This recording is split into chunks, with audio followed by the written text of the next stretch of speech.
அனிமா மகிமா கரிமா லகிமா பிராப்தி பிராகாமி ஈசித்வம் வசித்வம் என்ற 8 விதமான சித்திகளையும் 16 விதமான செல்வங்களையும் அளிக்கக்கூடிய சித்தலக்ஷ்மி ஸ்தோத்திரத்தை தான் இப்போ நம்ம பாராயணமானது செய்ய போகிறோம்.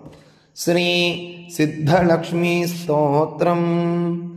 அஸ்ய ஸ்ரீ சித்தலக்ஷ்மி ஸ்தோத்திர மந்திரஸ்ய ஹிரண்யகர்ப்ப ரிஷிஹி அனுஷ்டுப் சந்தஹ ஸ்ரீ மகாகாளி மகாலக்ஷ்மி மகாசரஸ்வத்யோ தேவதாஹ ஸ்ரீம் பீஜம் ஹ்ரீம் சக்திஹ க்ளீம் கீலகம் மம சர்வக்லேஷபீடா பரிஹாரார்த்தம் சர்வதுக்கதாரித்ர்யநாசனார்த்தம் சர்வகார்யசித்யர்த்தம் ஸ்ரீ சித்திலக்ஷ்மீ ஸ்தோத்திர பாடே விநியோகः.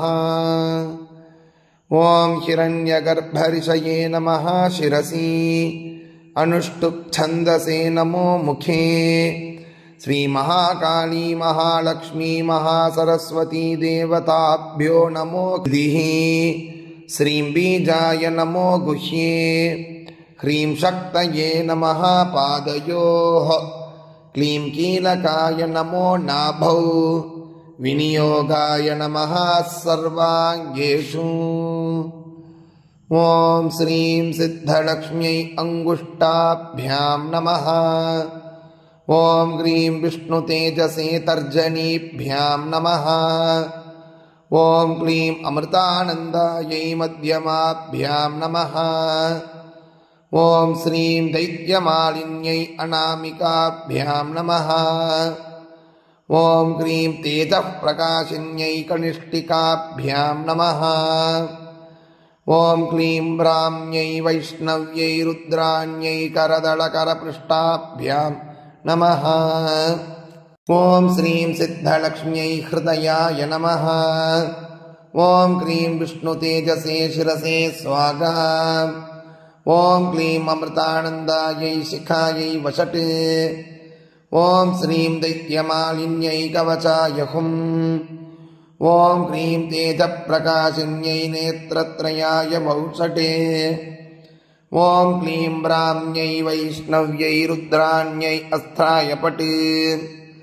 ஓம் ஸ்ரீம் ஹ்ரீம் க்ளீம் ஸ்ரீம் சித்தலக்ஷ்ம்யை நமக இதி திக்பந்தः. ध्यानम्.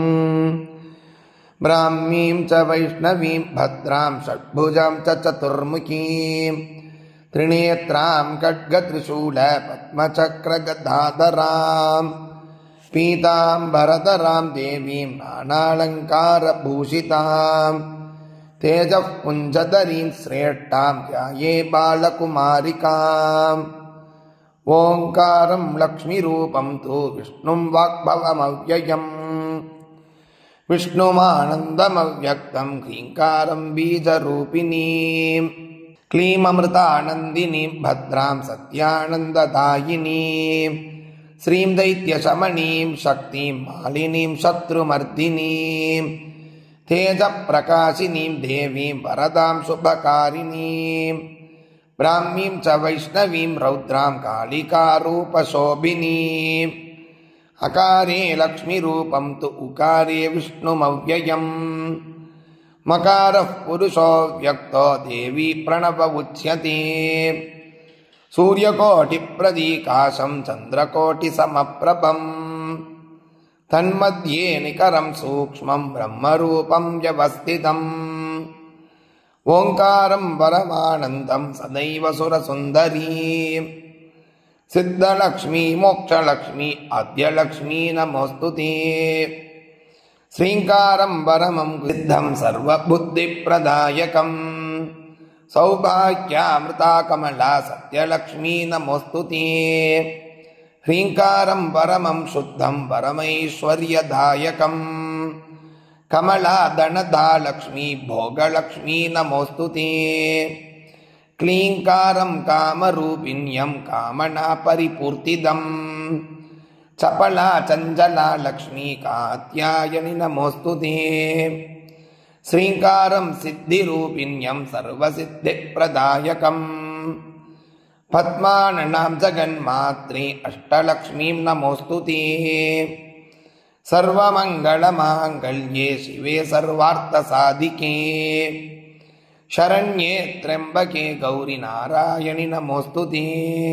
प्रथमं त्र्यम्बका गौरी द्वितीयं वैष्णवी तथा तृतीयं कमला प्रोक्ता चतुर्थं सुन्दरी तथा पंचमं विष्णुशक्तिश्च षष्ठं कात्यायनी तथा वाराही सप्तमं चैव ह्यष्टमं हरिवल्लभा नवमं खड्गिनी प्रोक्ता दशमं चैव देविका एकादशं सिद्धलक्ष्मीर्द्वादशं हंसवाहिनी।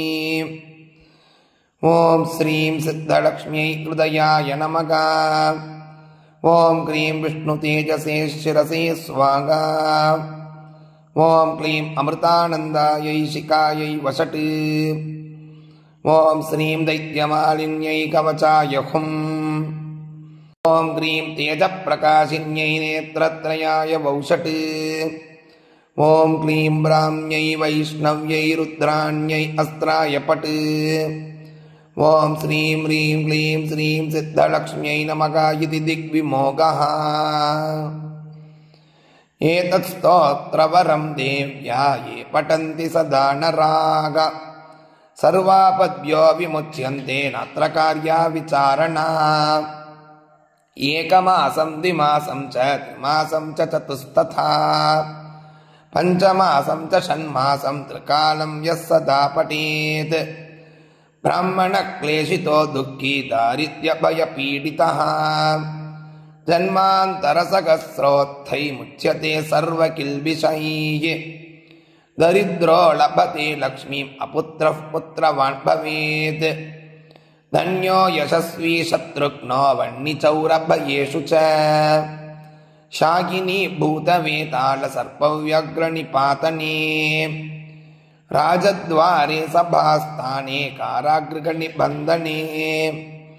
ईश्वरेण कृतं स्तोत्रं प्राणिनां हितकारकं स्तुवन्तु ब्राह्मणा नित्यं दारिद्र्यं न च बाधते।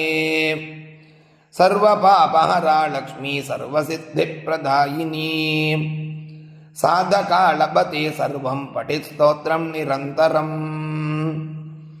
या श्री पद्मवने कदम्बशिखरे राजगृहे कुञ्जरे श्वेते चाश्वयुते वृषे च युगले यज्ञे च यूपस्थिते शङ्खे दैवकुले नरेन्द्रभवने गङ्गातटे गोकुले सा श्री तिष्ठतु सर्वदा मम गृहे भूयात् सदा निश्चला।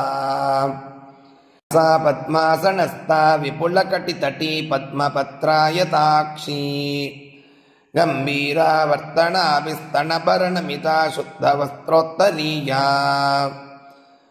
लक्ष्मीर्दिव्यै गजेन्द्रै मणिगणकचितैः स्नापिता हेमकुम्भैः नित्यं सा पद्महस्ता मम वसतु गृहे सर्वमङ्गल्ययुक्ता। इति श्री ब्रह्मपुराणे ईश्वर विष्णु संवादे श्री सिद्धलक्ष्मी स्तोत्रम சம்பூர்ணம். ரொம்ப அற்புதமானது. நாளைய தினம் வெள்ளிக்கிழமைக்காக மகாலட்சுமியினுடைய சுப்பிரபாதத்தை காலையில் 7 மணிக்கு பதிவிட போகிறோம். ரொம்ப சக்தி வாய்ந்த ஒரு ஸ்தோத்திரம் இது. மகாலட்சுமியை நாம் வணங்கி எழுப்பி என் வீட்டிலேயே தங்கிவிடு நிரந்தரமாக என்பதாக அந்த ஸ்தோத்திரத்தினுடைய அர்த்தம் அமைந்துள்ளது. தெரியாமல் பேருக்கு பகிருங்கள். அருளும் பயணட்டும் கூறி நாளைக்கு போல சந்திக்கலாம். ஜெய ஜெயசங்கர், ஹர ஹர சங்கர், மகாபிரிவா போற்றி.